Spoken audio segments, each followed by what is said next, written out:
the winner is always the most powerful. And we throw that phrase out, but no one thinks about what that phrase means.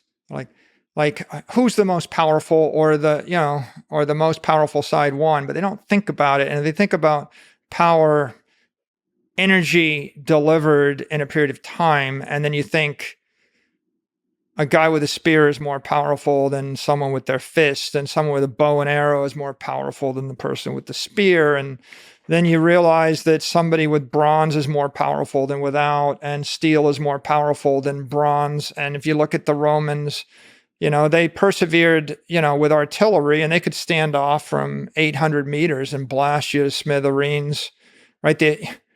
You study the history of the Balearic slingers, right? And, you think we invented bullets, but they invented bullets to put in slings thousands of years ago.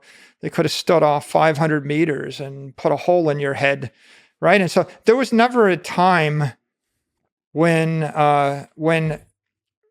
humanity wasn't vying to come up with an asymmetric form of projecting their own power via technology. And absolute power is when a leader is able to control a large amount of humans that are facing the same direction, working in the same direction to leverage energy. The most organized society wins.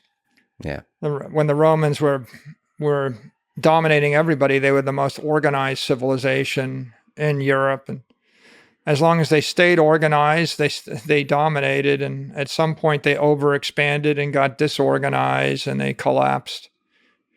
And I guess you could say that the struggle of the human condition, it catalyzes the development of new technologies one after the other. It penalizes anybody that rejects ocean power, right? Gets penalized. You reject artillery, you get penalized. You reject atomic power, you get penalized. If you reject digital power, cyber power, you get penalized.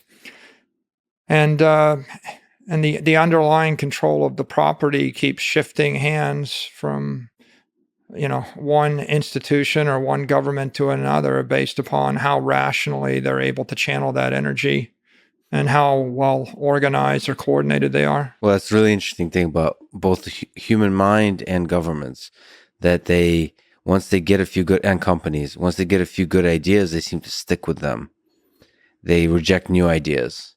It's almost, whether that's emergent or however that evolved, it seems to have a really interesting effect, because when you're young, you fight for the new ideas. You push them through, then a few of us humans find success, then we get complacent, we take over the world using that new idea, and then the new young person with the better new idea challenges you, and you, as opposed to pivoting, you stick with the old and lose because of it. And that's how empires collapse. And it's just both at the individual level that happens when two academics fighting about ideas or something like that, and at the human civilization level, governments, they hold on to the ideas of old. It's fascinating.